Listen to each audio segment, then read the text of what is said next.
Hi friends, home സൈഡിലേക്ക് എൻ്റെ എല്ലാ കൂട്ടുകാർക്കും സ്വാഗതം. അപ്പോൾ ഇന്ന് ഞാൻ നല്ല അടിപൊളി ഒരു വീഡിയോ ആയിട്ടാണ് വന്നേക്കുന്നത് കേട്ടോ. അപ്പോൾ വീഡിയോ കണ്ട് നിങ്ങൾക്ക് ഇഷ്ടപ്പെടുവാണെങ്കിൽ ഒരു ലൈക്ക് തരാനും അതുപോലെ തന്നെ എൻ്റെ ഈ കൊച്ചു ചാനലൊന്ന് സബ് ചെയ്യാനും തൊട്ടടുത്തുള്ള ബെൽ ബട്ടൺ ഒന്ന് അമർത്തി ഓൾ എന്നുള്ള ഓപ്ഷൻ ഒന്ന് എനേബിൾ ചെയ്യാനും മറന്നു പോകരുതേ. അതുപോലെ ഈ കൊച്ചു ചാനലൊന്ന് ഫോളോ ചെയ്യാനും മറക്കരുത്. അപ്പോൾ നമുക്ക് വീഡിയോയിലോട്ട് പോയാലോ. അപ്പോൾ ഇന്നത്തെ നമ്മുടെ റെസിപ്പി വളരെ ടേസ്റ്റിയാണ്, അതുപോലെ തന്നെ ഹെൽത്തിയാണ് കേട്ടോ. അതുപോലെ തന്നെ നമുക്കിത് രാവിലെ ബ്രേക്ക്ഫാസ്റ്റിനായിട്ടായാലും വൈകിട്ട് നമുക്ക് ഈവനിങ് സ്നാക്സ് ആയിട്ടൊക്കെ കഴിക്കാൻ പറ്റുന്ന ഒരു കിടിലൻ റെസിപ്പിയാണ്. വളരെ ടേസ്റ്റാണ്, എളുപ്പത്തിൽ തയ്യാറാക്കിയെടുക്കുക. അപ്പോൾ അതെങ്ങനെയാണെന്ന് നമുക്ക് നോക്കിയാലോ. അപ്പോൾ അതിനായിട്ട് ഞാനൊരു പാൻ അടുപ്പത്ത് വെച്ചിട്ടുണ്ട്. പാൻ ഒന്ന് ചൂടായി വരട്ടെ. അപ്പോൾ ഞാനിവിടെ തയ്യാറാക്കാനായിട്ട് നമ്മുടെ ഡബിൾ റോസിൻ്റെ സേമിയ എടുത്തിട്ടുണ്ട്. അപ്പോൾ ഈ ബ്രാൻഡ് വളരെ എനിക്കിഷ്ടമുള്ള ഒരു ഐറ്റമാണ് കേട്ടോ. ഞാൻ പൊടികളെല്ലാം ഇത് തന്നെയാണ് സ്ഥിരം മേടിക്കുന്നത്. അപ്പോൾ നമുക്ക് 1 കപ്പ് സേമിയ ഇതുപോലെ ചെറുതായിട്ട് പൊടിച്ചത് ഞാൻ ഇട്ട് കൊടുത്തിട്ടുണ്ട് പാനിലേക്ക്. ഇനി നമുക്ക് ഡബിൾ ഗോൾസിൻ്റെ തന്നെ റവ ഞാൻ എടുത്തേക്കുന്നത്. വറുത്തതോ വറുക്കാത്തോ എടുക്കാം, പക്ഷേ ഇത് ഒന്നുകൂടെ നമുക്ക് മൂപ്പിക്കേണ്ടതായിട്ടുണ്ട്. ഞാൻ വറുത്ത റവ എടുത്തേക്കുന്നത്. അതും ഒരേ അളവിൽ 1 കപ്പ് തന്നെ എടുത്തിട്ടുണ്ട്. നമുക്കിനി ഇതൊന്ന് മീഡിയം ഫ്ലെയിമിൽ വെച്ചൊന്ന് വറുത്തെടുക്കാം. ഒരുപാട് തീ കൂട്ടി വെക്കരുത്, കരിഞ്ഞു പോകും കേട്ടോ. അപ്പോൾ ഇതൊന്നുകൂടി ഒന്ന് മൂത്ത് കിട്ടേണ്ടതായിട്ടുണ്ട്. വളരെ ഹെൽത്തിയാണ്, നല്ല ടേസ്റ്റിയാണ്, കാണാനും നല്ല രസമുണ്ട്, അതുപോലെ തന്നെ കഴിക്കാനും. അപ്പോൾ നിങ്ങൾ ഒരിക്കലെങ്കിൽ ഇതുപോലെ തയ്യാറാക്കി നോക്കുക. അപ്പോൾ തീ കരിഞ്ഞു പോവാൻ നമുക്കിതൊന്ന് വറുത്തെടുക്കാം. ഇപ്പോൾ വറുത്തിട്ടുണ്ട്. ഇനി നമുക്കിതൊരു പാത്രത്തിലേക്ക് മാറ്റി കൊടുക്കാം, ഒന്ന് തണുത്ത് വരട്ടെ. അപ്പോൾ ഞാനൊരു പ്ലേറ്റിലേക്ക് മാറ്റിയിട്ടുണ്ടായിരുന്നു. അപ്പോൾ തണുത്തതിന് ശേഷം ഒരു പാനിലേക്ക് ഞാൻ ഒരു പാത്രത്തിലേക്ക് എടുത്തിട്ടുണ്ട്. അതിലേക്ക് നമുക്കൊരു 1/2 കപ്പ് തൈര് ഒഴിച്ചു കൊടുക്കാം. അപ്പോൾ ഒരുപാട് പുളിയുള്ള തൈര് എടുക്കരുത് കേട്ടോ. ഇനി നമുക്ക് ബാക്കി വെള്ളവും കൂടെ ചേർത്ത് നല്ലപോലെ ഒന്ന് മിക്സാക്കി എടുക്കാം. അപ്പോൾ ഇഷ്ടപ്പെടുവാന്നൊരു ലൈക്ക് തരാൻ മറക്കരുത് കേട്ടോ. കൂടെ ഒരു ഹൈപ്പും വേണം.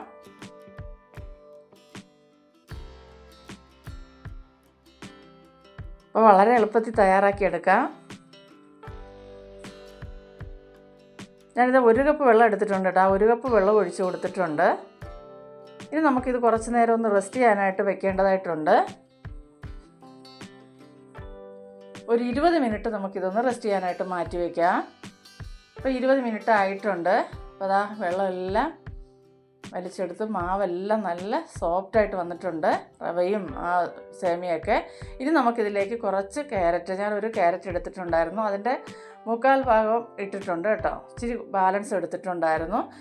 അതുപോലെ തന്നെ ഒരു ചെറിയ സവാള, ഒരല്പം ക്യാപ്സിക്കം അരിഞ്ഞത്, ഒരു പീസ് ഇഞ്ചി ചെറുതായിട്ട് അരിഞ്ഞത്. ഇനി ഇതിലേക്ക് നമുക്ക് എരിവിന് ആവശ്യത്തിനുള്ള പച്ചമുളക് ഒരു 2-3 പച്ചമുളക് ചേർക്കാം, വലിയ എരിവില്ലാത്തതാണെങ്കിൽ കേട്ടോ. ഇനി കുറച്ച് മല്ലിയില അരിഞ്ഞും കൂടെ ചേർത്ത് കൊടുക്കാം.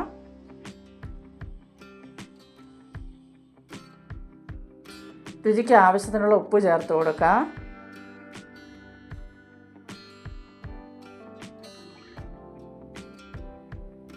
എല്ലാം കൂടെ ഒന്ന് മിക്സാക്കി എടുക്കാം.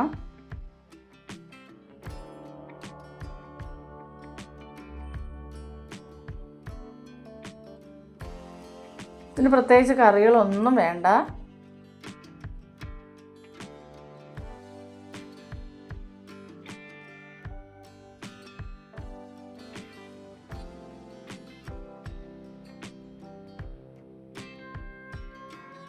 നമുക്കിനി ഇതിലേക്ക് 1/2 ടീസ്പൂണ് നല്ല ജീരകം കൂടെ ചേർത്ത് കൊടുക്കാം.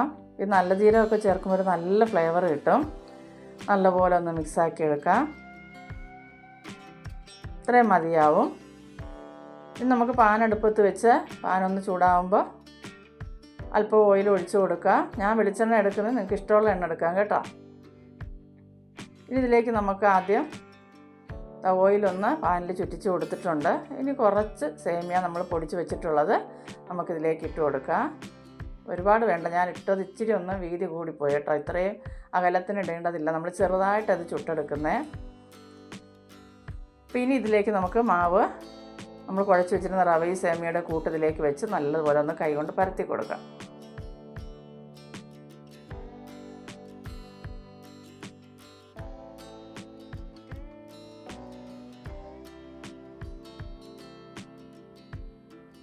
ഇതിൻ്റെ മുകളിലായിട്ട് കുറച്ച് സേമിയ ഇട്ട് കൊടുക്കാം.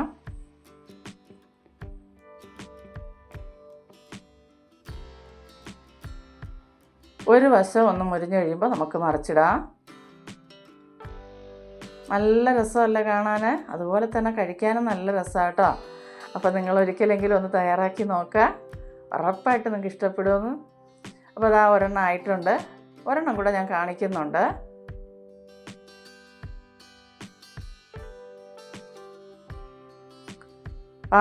പാനിലേക്ക് എണ്ണ ഒഴിച്ച് കൊടുത്തു. ആദ്യത്തെ ചെയ്തതുപോലെ തന്നെയാണ് വീണ്ടും ചെയ്യുന്നത്. കുറച്ച് സേമിയ നമുക്ക് ഇതിൻ്റെ മണ്ടയ്ക്ക് കൂടെ ഇതുപോലെ ഒന്ന് തൂക്കി കൊടുക്കുക.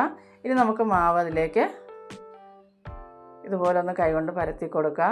മുകളിലായിട്ട് കുറച്ച് സേമിയ കൂടി ചേർക്കാം.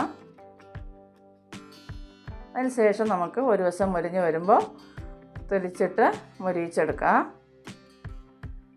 അപ്പോൾ ഇതുപോലെ ഞാനിവിടെ എല്ലാം ചെയ്തെടുത്തിട്ടുണ്ട്. നല്ല ടേസ്റ്റിയാണ്, അതുപോലെ തന്നെ ഹെൽത്തിയാണ്. അപ്പോൾ ഉറപ്പായിട്ട് നിങ്ങൾക്ക് ഇഷ്ടപ്പെടും. അപ്പോൾ ഒന്ന് തയ്യാറാക്കി നോക്കുക. നിങ്ങളുടെ പ്രിയപ്പെട്ടവർക്കെല്ലാം ഒന്ന് ഷെയർ ചെയ്ത് കൊടുക്കുക കേട്ടോ. അപ്പോൾ ഒരുപാട് നന്ദിയുണ്ട് നിങ്ങൾക്ക്. അപ്പോൾ ഈ വീഡിയോ എല്ലാവർക്കും ഇഷ്ടപ്പെട്ടെന്ന് കരുതുന്നു.